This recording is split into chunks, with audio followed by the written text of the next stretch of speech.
Subscribe करते वक्त ना घंटी बजा देना, ताकि जब मैं ऑनलाइन आऊँ तो तुम्हारे फोन की भी घंटी बजे। घरों में बिजली जलाने वाले जिनके बिजली के बिल अप्रैल माह में 100 रुपए से कम आए थे, किंतु मई जून जुलाई माह में जिनके 100 से अधिक आए, ये 100 रुपया बिजली का बिल देने वाले, संबल के हितग्राही, इनके भी काम धंधे ठप रहे। इसलिए 2 महीने मई और जून का बिल उनसे 100 रुपए के स्थान पर केवल 50 रुपया लिया जाएगा। मई जून और जुलाई माह में जिनके 100 रुपए से अधिक बिल आए हैं, लेकिन 400 रुपए से कम, उन्हें मई जून और जुलाई माह के बिल की राशि के स्थान पर सिर्फ 100 रुपया प्रतिमाह भुगतान करना होगा। मेरे बहनों और भाइयों, जिन घरेलू उपभोक्ताओं के इससे भी ज्यादा राशि के बिल आए हैं, मैंने ये कहा है कि उनसे केवल आधी राशि वसूल होगी, बिलों की जांच करवाई जाएगी। गलत बिल मैं नहीं लेने दूंगा।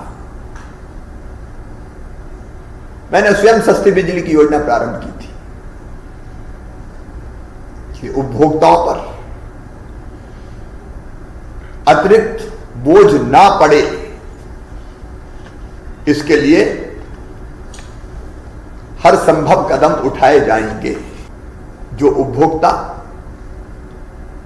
अप्रैल और मई माह के बिलों का भुगतान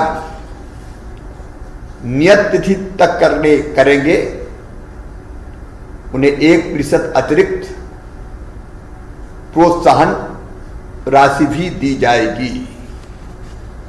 सभी 3 फेस उपभोक्ताओं को लॉकडाउन की अवधि में आवेदन देने के 7 दिन बाद से कॉन्ट्रैक्ट डिमांड में कमी की सुविधा दी गई थी। यह सुविधा लॉकडाउन समाप्त होने के 15 दिन बाद तक की अवधि के लिए चालू रहेगी। संकट के समय सरकार आपके साथ खड़ी है। हमने यह फैसला भी किया है, किसानों को केवल 0% ब्याज पर ही कर्ज दिया जाएगा। बाकी राशि हम भरते हैं अपने खजाने से।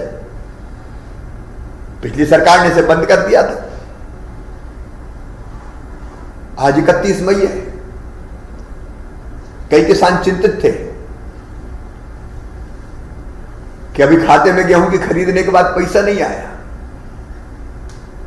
चना मसूर सरसों की खरीदी चल रही है, ऐसे में कर्ज नहीं चुकाए तो ओवरड्यू हो जाएंगे, ब्याज ज्यादा लगेगा।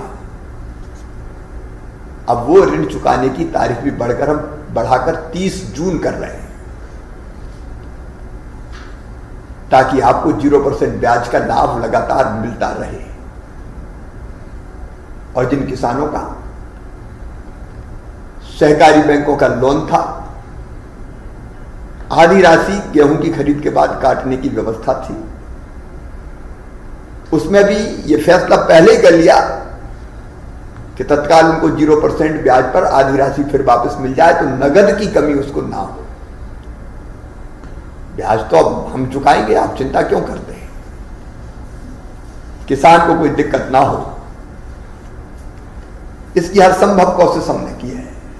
लेकिन लॉकडाउन के कारण मेरे वो व्यवसायी भाई और बहन, छोटे व्यवसायी,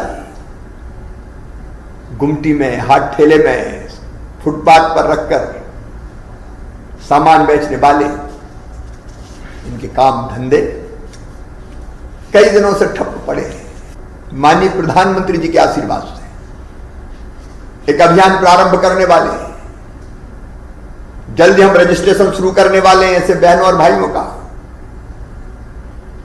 हाथ ठेले, फुटपाथ, छोटी गुमटी, नाई भाई, दर्जी भाई, छोटे छोटे व्यवसाय में लगे लोग जिनका काम धंधा चौपट हो गया है, उनको 10,000 रुपए तक की राशि बैंकों से दिलवाएंगे और उसकी गारंटी हम लेंगे लोन चुकाने की। और प्रधानमंत्री जी के आशीर्वाद से 7% ब्याज भी हम भरेंगे। उनको सब्सिडी की योजना भी बना रहे हैं। चिंता मत करना, भरपूर कोशिश करूंगा कि आपके काम धंधे फिर से खड़े हो जाएं और आपकी जिंदगी को फिर रफ्तार मिले। मैं ग्रामीण क्षेत्र के अपने बहनों भाइयों से कहना चाहता हूं, हमने एक बहुत अच्छी योजना बनाई थी, पंच परमेश्वर, जिसके अंतर्गत गांव में विकास के काम होते थे। पिछली सरकार ने यह पंच परमेश्वर योजना बंद कर दी थी।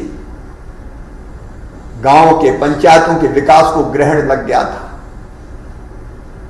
लेकिन ये सरकार अब यह फैसला कर रही है कि पंच परमेश्वर योजना पुनः प्रारंभ की जाएगी। 1555 करोड़ रुपए की राशि हम पंचायतों के खाते में डाल रहे हैं। 75% राशि नवीन निर्माण के कार्यों में खर्चा करें। सीमेंट, कंक्रीट, रोड, पक्की नाली, गौशाला निर्माण, रपटा, पुलिया, जो काम, चबूतरा जरूरी हो वो काम करें। गांव के विकास को थमने नहीं दिया जाएगा। इसमें से 10% राशि पेयजल के लिए हम सुरक्षित कर रहे हैं। नल जल योजनाओं के संधारण से लेके जो अनेकों महत्वपूर्ण काम है पीने के पानी के, वो भी होंगे। 7.5% संधारण के कार्यों में और 7.5% कार्यालयीन व्यय के लिए रहेगी। लेकिन केवल पंचायत में नहीं, शहरी क्षेत्र का विकास भी पिछली सरकार ने अवरुद्ध कर दिया था। हम शहरों के विकास के लिए 330 करोड़ रुपए की राशि जारी कर रहे हैं। स्मार्ट सिटी योजना के अंतर्गत लगभग 500 करोड़ रुपए की राशि जारी की जाएगी। शहरों का विकास भी बाधित नहीं होने दिया जाएगा। मैं आप सबसे यह निवेदन करना चाहता हूं, संकट का समय था। इस संकट के समय को राष्ट्र मंगल के पर्याय प्रधानमंत्री नरेंद्र मोदी जी ने एक नया अवसर बना दिया।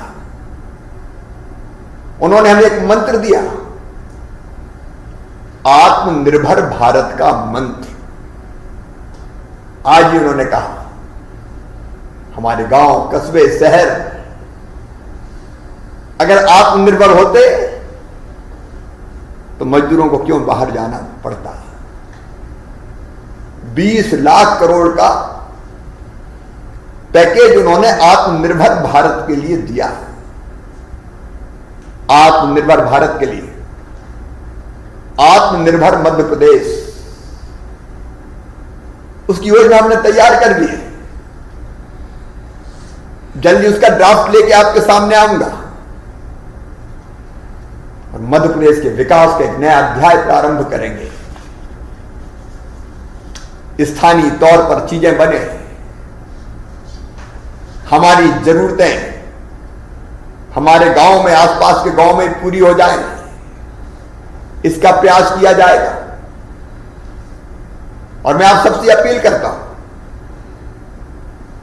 गांव को स्वावलंबी बनाना है तो अपने गांव में और आसपास बनी हुई चीजों का इस्तेमाल करें। मैं भी भरसक ये प्रयास करूंगा, जो चीजें हमारे सेल्फ हेल्प ग्रुप बनाते हैं, जो चीजें हमारे आसपास के कारीगर बनाते हैं, हमारे आसपास के छोटे छोटे कारखाने बनाते हैं, हम उसका इस्तेमाल करें ताकि हमारे उद्योग खड़े हो सके। आत्मनिर्भर मध्य प्रदेश एक मंत्र है हमारे लिए, जिसको हमको नीचे साकार करना है और हम मिलकर इस काम को करेंगे। ये संकट का समय था, लेकिन हमने कोशिश की काम सबको मिले, किसी गरीब की थाली खाली ना रहे, हर मरीज को इलाज मिले, हर गरीब को हक मिले। राशन की आपूर्ति इसलिए लगातार जारी है। प्रवासी मजदूरों के पास राशन कार्ड नहीं थे, लेकिन राशन मिलेगा। पहले 3 महीना, फिर 2 महीना, फिर आगे का भी राशन प्रवासी मजदूरों को भी मिलेगा। जिनके पास राशन कार्ड नहीं थे उनको भी हम दे रहे हैं। इस अल्प अवधि में अलग अलग योजनाओं के अंतर्गत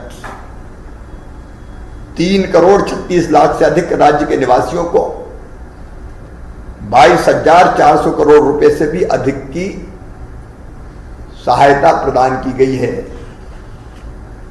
ये आपका हक है। अपने शहर में, अपने गांव में, अपने बाजारों में ये जवाबदारी आपकी है। हम और आप साथ मिलकर लड़ेंगे, उसको पूरी तरह से समाप्त करके ही दम लेंगे। बहुत बहुत धन्यवाद। Subscribe now and press the bell icon. अच्छा सुनो, सब्सक्राइब करते वक्त ना घंटी बजा देना, ताकि जब मैं ऑनलाइन आऊँ तो तुम्हारे फोन की भी